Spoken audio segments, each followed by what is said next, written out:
Gujarat Congress minority department की अहम बैठक का आयोजन किया गया, जिसमें गुजरात प्रदेश कांग्रेस अध्यक्ष जनाब अमित चावड़ा और माइनॉरिटी डिपार्टमेंट के चेयरमैन वजीर खान पठान विशेष रूप से मौजूद रहे। इस बैठक में वरिष्ठ कांग्रेस नेता और एडवोकेट इकबाल शेख, जो सेंट्रल वक्फ काउंसिल और गुजरात प्रदेश कांग्रेस समिति के जनरल सेक्रेटरी के वक्फ से जुड़े नए कानून पर एक महत्वपूर्ण तकरीर पेश की। अपनी तकरीर में इकबाल शेख ने वक्फ के नए कानून की अहमियत और इसके असरात पर रोशनी डाली। उन्होंने बताया कि वक्फ की तालीमी और सामाजिक इदारों ने बेहतर इस्तेमाल के लिए इस कानून को समझना जरूरी है, ताकि समाज के हक और संसाधनों का सही इस्तेमाल हो सके।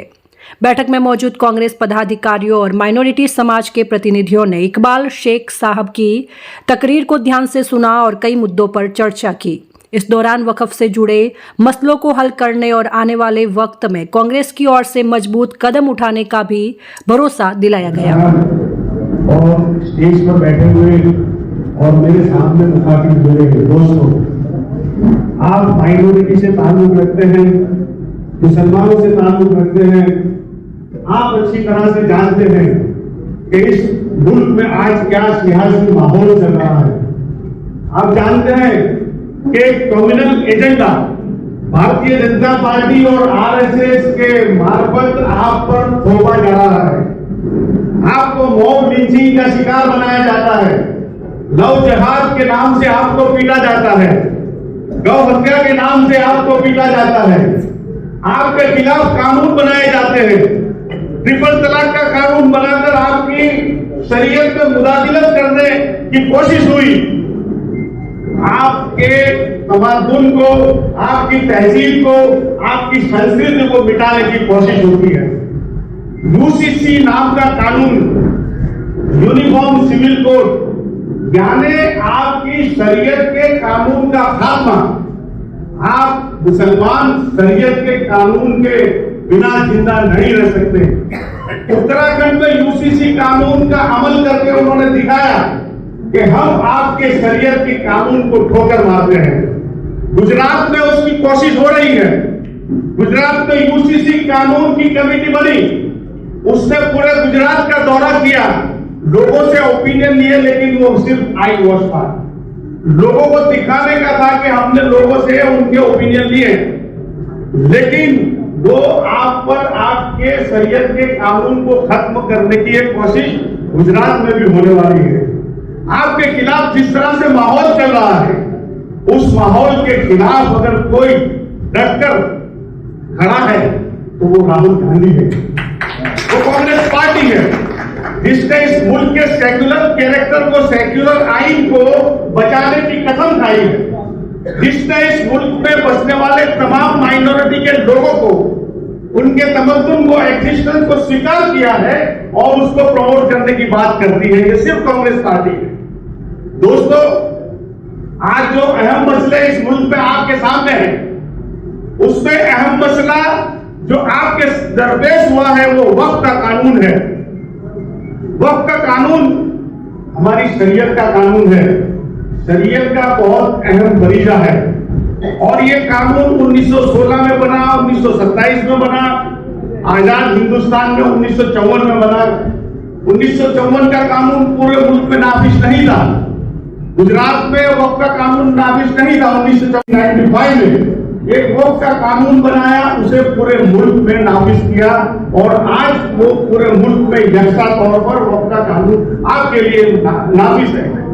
आपकी वक्फ की जायदादें जो आपके आबा अजदाद ने अपने खून पसीने की कमाई से उसे जोड़ी है और वक्फ को डोनेट की है, लेकिन ये फिलहाल मौजूदा सरकार ने उस वक्फ के कानून को खत्म करके आपकी वक्फ की मिल्कियतों को लूटने की कोशिश की है।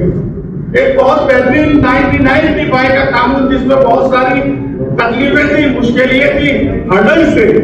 2013 में यूपीए की हमारी सरकार ने उसमें तरमीम करके बहुत इंपॉर्टेंट फैसले दिए और एक बहुत बड़ा अमेंडमेंट दिया, नए लीज रूल्स दिए, नया कानून दिया।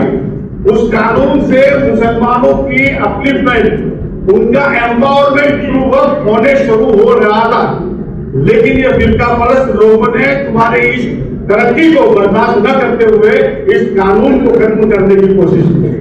दोस्तों, जो ये कानून लाए गए हैं उसमें एक जो बहुत बड़ा कानून, बुरी कलम जो है वो वक्फ बाय यूजर है। जैसे आपको मालूम होना चाहिए कि वक्फ में कुछ किस्में हैं, कुछ प्रकार है। एक वक्फ है और एक वक्फ बाय यूजर है। वक्फ बाय यूजर का मतलब यह होता है कि आपके पास अगर कोई मिल्कियत है और उसका इस्तेमाल आप सदियों से करते हैं, लेकिन उसका रेवेन्यू रिकॉर्ड आपके पास नहीं है। अगर सरकार आकर के आपको पूछती है कि ये मिल्कियत किसने वक्फ की थी, 500 साल पहले किसी ने मस्जिद बनाई थी, उसका रिकॉर्ड हमारे पास नहीं है, तो हम उस चीज को, उस मस्जिद को, उस वक्त को 2 साल, 100 साल, 500 साल से इस्तेमाल करते हैं, उसका कोई रिकॉर्ड नहीं है, लेकिन हमारे इस्तेमाल की वजह से वो वक्त है और हमें कभी किसी ने इस वक्त के इस्तेमाल करने से कभी किसी ने रोका नहीं। तो कॉन्टिन्यूस हमारे इस्तेमाल की वजह से ये वक्त है और ऐसी हजारों लाखों मिलकतें, प्रॉपर्टीज है जो वक्त बाय यूजर को अगर सरकार खत्म करती है तो आपके हाथों से वो चली जाएगी। दोस्तों, आपको मालूम होगा इसी तरह से जब ये वक्त का नया कानून 2024 में पार्लियामेंट में पेश हुआ, कांग्रेस ने और इंडिया गठबंधन ने डट करके इसका मुकाबला किया। हमारे एमपी ने इसकी मुखालिफत की, उसे कहा कि ये मुसलमानों के हितों के, उनकी हिफाजत के खिलाफ है। और ये पहली बार 10 साल में हुआ कि किसी कानून को जेपीसी में भेजना पड़ा और ये पहला कानून था जो जेपीसी को उस वक्त की भारतीय जनता पार्टी की सरकार ने, नरेंद्र मोदी की सरकार ने मजबूर होकर के जेपीसी को दिया। जेपीसी में हम लोगों ने काफी बात की, लेकिन कुछ सेक्शंस उसमें सुधार करके फिर से वो कानून लाने की कोशिश की और उस कानून में, जैसे मैंने कहा, वक्त बाय यूजर और ऐसी बहुत से कानून हैं, जैसे कि ये प्रॉपर्टी जो वक्त की जो मिल्कियतें हैं वो हमारे बाप दादाओं ने डोनेट की हुई मिल्कियतें, उनके पसीने की कमाई है और उसका एडमिनिस्ट्रेशन भी करने का, उसका संचालन करने का अधिकार भी हमी को होना चाहिए। आर्टिकल 26 ये कहता है, हिंदुस्तान का संविधान ये कहता है कि आपको अपनी मजहबी संस्थाएं बनाने का अधिकार है और आपको अपनी मजहबी संस्थाओं का संचालन करने का भी आप ही को अधिकार है। लेकिन इस सरकार ने हमारे इस वक्त के कानून में गैर मुस्लिमों को वक्फ बोर्ड में रख करके, सेंट्रल वक्फ काउंसिल में रख करके हमारे आईन का उल्लंघन किया है।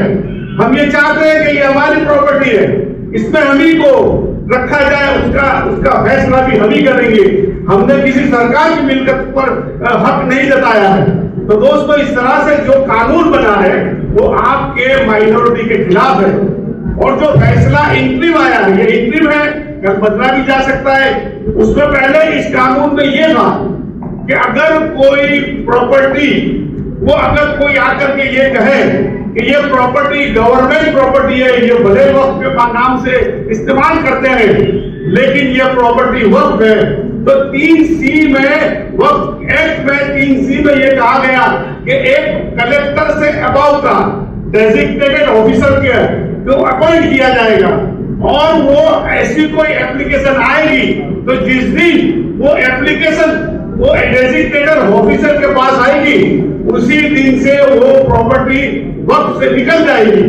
उसका फैसला चाहे 5 साल को हो या 10 साल को हो, लेकिन आपके हाथ से वो वक्त प्रॉपर्टी चली जाएगी। ये नए कानून में प्रोविजन थी।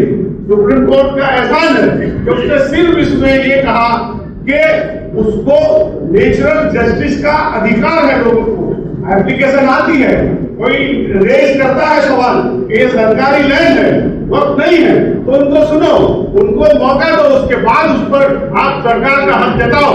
लेकिन कानून हमारा ये था, इस तरह से हमारे सैकड़ों कब्रिस्तान, सैकड़ों मसाजिदें ये हड़प करना चाहते थे 3C के तहत, लेकिन अभी उस पर रोक लगी है। इस नए कानून ने यह किया। इससे पहले जो कानून था उसमें यह कहा गया था कि कोई भी शख्स वक्त कर सकता है। राजाओं ने हमें प्रॉपर्टीज दी, नवाबों ने हमें प्रॉपर्टी दी, महाराजाओं ने हमें वक्त के लिए प्रॉपर्टी दी थी, वो हिंदू थे, वो कर सकते थे। और 95 और 2013 के कानून में भी ये प्रोविजन था कि हिंदुस्तान का कोई भी सिटीजन वक्त कर सकता है। लेकिन ये जो नया कानून आया उसने ये कहा कि अगर आप वक्त करते हैं तो आपको ये बताना पड़ेगा कि आप 5 साल से मुसलसल इस्लाम की प्रैक्टिस करते हो। प्रैक्टिसिंग इस्लाम, प्रैक्टिसिंग मुसलमान होना जरूरी है। तो ये कौन तय करेगा और क्यों रोका जाता है? अपनी प्रॉपर्टी कोई भी किसी को डोनेट कभी भी कर सकता है। और जहां तक मजहब की बात है, आर्टिकल 25 हमें यह कहता है कि हम अपनी मर्जी का मजहब पाल सकते हैं, उसे छोड़ सकते हैं, नया मजहब इस्तेमाल कर सकते हैं। लेकिन आर्टिकल 25 के खिलाफ ये मुल्क में जो कानून बनता है वो कानून भी हमारे खिलाफ था। तो ऐसी बहुत सी प्रोविजन है। वक्त एक्ट 73 अमेंडमेंट पे अगर मुझे बोलना है तो मुझे 3 घंटे भी कम लगते हैं।